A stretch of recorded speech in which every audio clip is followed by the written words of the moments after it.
Alors nous sommes aujourd'hui au Corbusier pour une opération spéciale. Moi j'appelle ça une opération spéciale parce qu'on parle beaucoup de cinéma avec Cinézoom, mais aussi nous nous consacrons à la littérature. Et là en même temps il y a un lien avec Mylène Jampanoy, hein, c'est pas moi. Donc c'est vrai que ça doit vous arriver souvent. C'est difficile à retenir, mais après on Oui, s'en souvient. surtout qu'en plus en faisant j'ai regardé un petit peu votre biographie, j'ai vu que justement le livre s'appelle Léna et vous appeliez Léna Jampanoy. Mes amis ont trouvé que c'était trop long, Mylène Jampanoy, Oui. et ils ont conclu que Léna, c'était tout court, c'était pas mal aussi. D'accord. Et donc, vous êtes accompagné de Samuel Massilia, qui a écrit avec vous le livre en collaboration. Alors, moi, en faisant un petit peu des recherches, j'ai vu que, parce qu'on m'a envoyé le dossier de presse, mais après que j'ai fait les recherches, et j'ai vu que vous aviez eu une enfance particulière, que vous étiez né d'une mère bretonne, c'est ça, Oui, c'est ça. et d'un père vietnamien qui était Boat People. Qui a fui la guerre du Vietnam. Oui, et en même temps, le nom, c'était un nom inventé, c'était un nom d'emprunt. En fait, c'est un nom d'emprunt parce que comme beaucoup de migrants qui arrivent en France, il est arrivé avec des faux papiers et c'était les papiers officiels présentés à la mairie pour pouvoir vivre en France. Et puis c'est juste que par la suite, il a repris son nom de famille qui était Diong. Mais en revanche, quand il m'a reconnu en France, il m'a reconnu sous ce nom, Jampanoy. Et donc c'est ni le nom de mon père, ni le nom de ma mère. Alors justement, dès l'âge de 3 ans, vous subissez une tentative justement d'assassinat, on peut dire ça comme ça, avec votre maman. Et après, donc, il vous a quitté, il a changé de nom, et voilà, il est parti. Il a fui la France. Voilà, il a fui la France. Donc moi, quand j'ai vu ça, je me suis dit, oulala, c'est un sujet à roman justement. Alors, est-ce que vous parlez de ça dans le roman, ou est-ce que vous parlez aussi de votre carrière? Puisqu'on peut dire que... Non, je parle de l'enfance, parce que je pense que, à travers ce roman, qui est en réalité inspiré de ma vie, c'est vrai, j'avais envie de parler de la violence faite aux enfants, de la violence systémique en général, de ce qui peut entourer un enfant et contribuer à ce que finalement il subisse cette violence quotidienne. Alors évidemment, il y a la violence de l'infanticide raté du père, mais ensuite il y a toute forme de violence à travers la non-responsabilité ou la déresponsabilité, on peut dire ça, oui, complètement, des parents à faire leur job leur job de parents, quoi. Mais et puis après il se passe milliards de choses. Oui, adolescente, vous êtes partie à Aix-en-Provence et vous étiez dans les foyers. Alors oui, c'est-à-dire que comme ma mère n'arrivait pas à gérer l'enfant que j'étais, l'adolescente, c'est vrai qu'on a eu des plaintes, on a été dénoncés et je devais aller en foyer. Et parce que ça me terrifiait à l'époque, ça doit être terrifiant pour tous les enfants, j'ai décidé d'un autre parcours de vie. Mais donc j'ai eu un tuteur en réalité, mais je ne suis pas allée en foyer, mais j'avais un tuteur. Alors, la rencontre avec Samuel, comment s'est-elle faite? C'est à Aix-en-Provence, puisqu'on sait qu'il est originaire de là-bas. Donc, tous les deux d'ailleurs. Comment vous êtes rencontrés? C'est une journée en sortant d'un train qui avait du retard, comme d'habitude, quand je suis arrivée à Aix. Ouais. Et puis finalement, on s'est appelé, on a bu un café et j'ai eu un vrai coup de cœur pour Sam. On devait se voir déjà depuis quelques temps. Au moins une année, ouais. Ouais, c'est vrai, c'est une rencontre complètement atypique. C'est-à-dire que moi, je l'ai reçu dans le cadre de mon site internet pour parler de son parcours, de son actualité artistique. D'ailleurs, à ce moment-là, tu étais en tournage de Addict et tu m'avais renvoyé un petit message sur Instagram pour me dire essayons de prendre un café avant mon départ pour Paris. Donc j'ai continué à préparer l'interview, on a fait ça dans un café à Aix effectivement, et je me souviens de ce moment qui était vraiment incroyable pour moi, ton authenticité, ton parcours, ta simplicité aussi, son érudition, parce que c'est quand même une femme très cultivée. Donc l'interview s'est très bien passée, et je lui envoie quelques jours après l'interview, avant publication, et puis là tu me dis que tu as beaucoup aimé, que c'était très fidèle, donc déjà j'en étais flatté, et à partir de là, elle me dit écoute, moi j'ai écrit un scénario à la Fémis, donc est-ce que tu es partant pour le lire? Donc là, moi comme je suis curieux, j'ai accepté. Et puis en moins de 24 heures, c'était lu. J'ai eu le coup de cœur pour cette histoire d'enfant et d'adolescence, parce que ce sont des sujets déjà qui me touchent particulièrement. Donc je la rappelle dans le week-end, et puis de là, elle me dit écoute, est-ce que tu es prêt pour qu'on le mette sous forme de roman, qu'on écrive à 4 mains? Et donc voilà, c'était en mai 2022 et 4 ans après, le livre est sorti, donc c'est une belle histoire. C'est quand même pas votre premier livre, tandis que vous, oui, c'est votre premier livre. Oui, bien sûr. En réalité, ce qui s'est passé, c'est que quand j'ai lu son interview, j'ai trouvé que déjà c'était bien écrit, mais surtout, c'était une des premières fois, parce que j'avais fait quelques interviews avant, et c'était le sentiment d'être pas trahi par ce que j'avais dit. Mot pour mot, il y avait ce que j'avais envie de dire dans l'interview. Et ça, c'est important. C'était pas toujours le cas avant. Et donc, ça a croisé le fait que je l'avais trouvé humainement très sympa. Enfin, j'avais un vrai coup de cœur sur le moment de l'interview.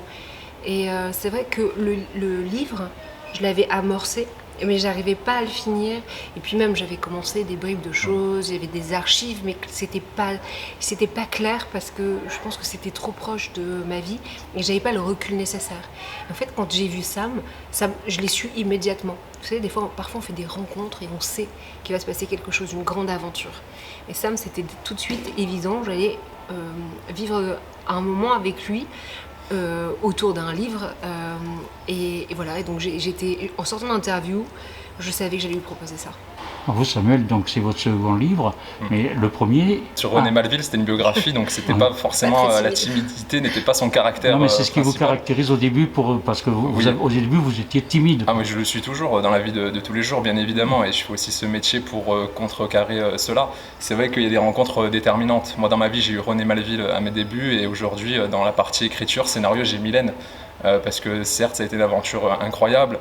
Moi, j'ai senti une responsabilité dès le départ quand j'ai eu cette histoire entre les mains. C'est pour ça peut-être aussi qu'on a mis 4 ans pour faire ce livre. Tu vois, c'est qu'il fallait trouver les bons mots, il fallait pas être facile, ne pas faire de raccourcis. Donc moi, j'ai beaucoup évolué aussi en tant qu'auteur, parce que même si elle ne donne pas de conseils directement, c'est assez inconscient, c'est dans l'écriture, il y a une exigence. Donc moi, j'ai gagné en maturité sur l'écriture et même d'un point de vue culture générale. Donc ça fait partie de ces belles rencontres que la vie vous offre, donc c'est précieux. Alors Mylène, on sait que vous avez une carrière de télévision, de cinéma, de mannequin. Donc comment vous avez réussi à rentrer dans ce métier avec tous justement ces déboires d'adolescente?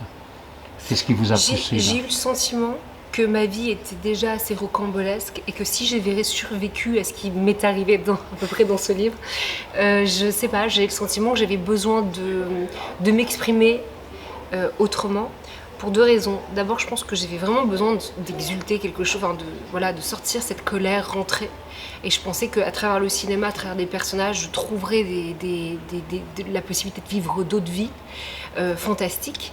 Et puis aussi, je pense que à ce moment-là, je pense que j'étais vraiment fatiguée d'être moi, épuisée.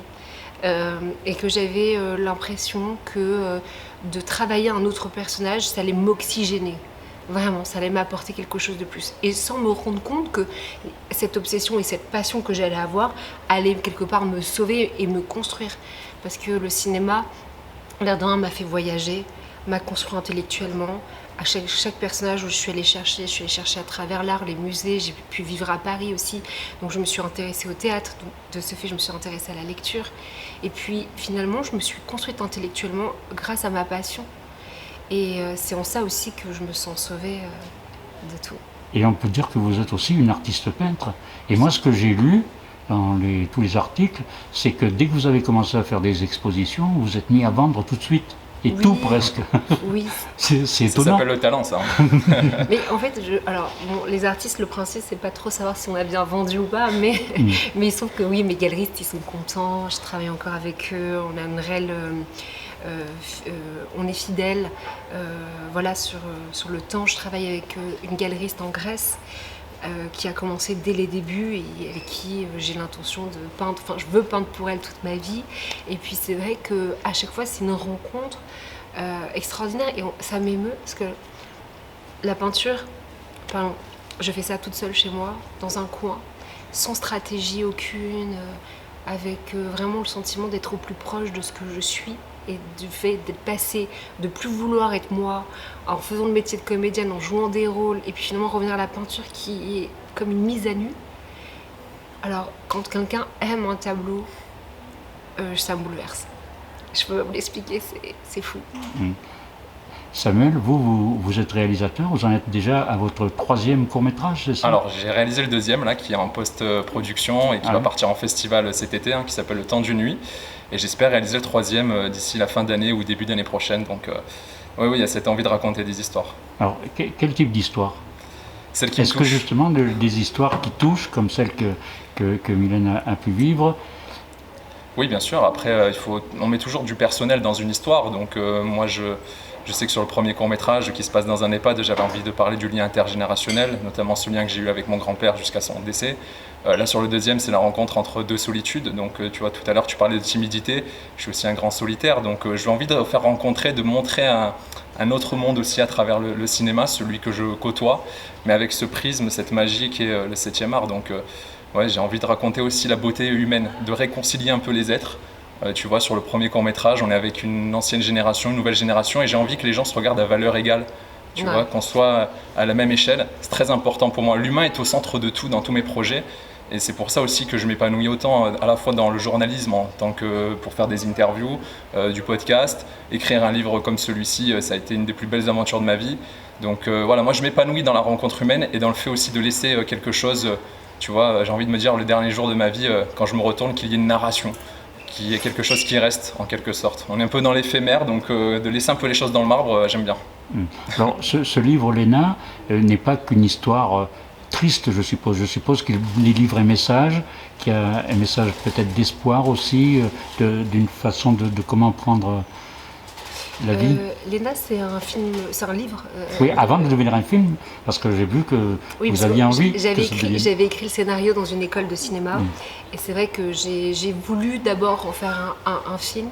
Parce que c'était mon moyen de communication. En réalité, je connaissais que ça. Le cinéma, c'est ma 2e partie de vie. Je suis faite de ça. J'avais envie de réunir ces 2 vies, de les recoller, voilà, et puis de me réconcilier, en fait, réconcilier ces 2 vies. Mais on verra. En tout cas, ce livre est un livre d'espoir, en vrai. Et d'une jeune fille qui aime tellement la vie qu'elle va se battre pour vivre. À tout prix. Ouais, c'est ça, il fallait mettre aussi de la beauté dans le chaos, ne pas être que dans le misérabilisme, avoir cette bonne distance aussi, cette justesse, afin que cette histoire retrouve toute sa dignité. Ouais. On tenait à cette poésie qu'on retrouve dans des petits détails de la vie au quotidien. Il a fallu longtemps pour que vous puissiez parler de votre histoire personnelle? Bien sûr, il faut une vie pour articuler son enfance ou parfois des choses qui vous ont un peu traumatisé, qu'on a laissé de côté pour avancer. Et je trouve que c'est important de le faire, alors, ou à travers un livre ou ce que vous voulez, mais c'est vrai que je trouve chez une femme aussi ce carrefour où si on ne se réconcilie pas avec l'enfant qu'on a été ou avec soi simplement, c'est compliqué d'avancer. Oui, mais au-delà du côté thérapeutique et tout ça, je trouvais que il y a des personnages que j'ai rencontrés qui sont des personnages de romans. Et j'avais envie aussi de les enfermer dans ce livre. Et d'autres qui n'ont jamais pensé qu'ils étaient romanesques. Et j'avais envie de les sublimer. Voilà. Vous avez envie de continuer ensemble, de faire d'autres projets? L'envie est là. Ouais. On va essayer de mettre moins de 4 ans. Oui, là je l'ai relancé sur... ça y est, je lui ai proposé une nouvelle aventure. Et je lui ai dit, mais là, cette fois-ci, c'est à moi à faire 2 ans. Vous, votre actualité, vous avez fait 2 films dernièrement, comme actrice. Oui, j'ai tourné dans un film qui est sorti là en février qui s'appelait N121, qui vient de sortir sur les plateformes la semaine dernière, que je conseille, parce que justement on enferme 12 personnes dans un bus, et puis il va se trouver qu'il va être pris en otage, et ça raconte comment ces gens, c'est intergénérationnel aussi, vont devoir s'entendre pour surpasser cette épreuve. Mais c'est bien fait, c'est juste, c'est intelligent, vraiment c'est un film d'auteur en fait, pas un film d'action. Le nom du réalisateur? Morad Assaoui, voilà. Pardon, parce qu'en fait ils sont toute une bande. Il y a Kamel Gemra qui est avec Morad Assaoui. C'est toute une bande à la base d'auteurs qui écrivent pour Pathé, Gaumont, et puis ils ont initié leur premier long métrage cette année sur le tard. Alors N121, bus de nuit, c'est ça? C'est ça. Donc qu'on peut voir sur les plateformes. C'est ça. Reviens, je te dis! Ils sont là derrière! Police! Reviens! Dépêche-moi! Voilà Yoshimitsu, Tu peux chercher ton grand frère, s'il te plaît? Ils sont trop insolents dans cette famille. T'as pas des devoirs? On va se faire recaler. Arrêtez de stresser, les gars. Bonsoir. Bonsoir. Vous avez une réservation? Tu viens avec tous tes potes, vous foutez la honte devant le videur. Et ça, je peux pas. On y va, les gars, c'est éclaté ici, c'est éteint, y a pas d'ambiance, les gens se cassent. Toi, t'étais beaucoup mieux avec des cheveux, toi. La porte, s'il vous plaît. Merci, monsieur.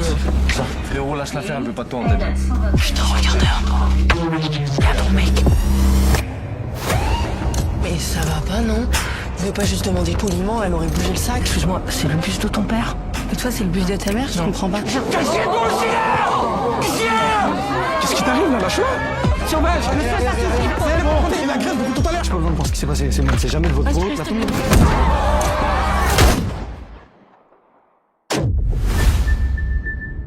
Qu'est-ce qui s'est passé? T'as fait quoi? Parce qu'on les prend en otage, les gars. Je vous en supplie. Arrête de baisse! Ça va trop mal finir cette histoire. Y a pas de eux, y a pas de nous, on est tous dans la même galère. On a tous vu ce qui s'est passé. Personne va nous croire. Et j'ai tourné une série qui va sortir prochainement avec Cédric Kahn en rôle principal et Ariane Labed, que j'aime beaucoup, actrice formidable. Voilà. En tout cas, bravo à vous. Merci. Et puis moi, Merci.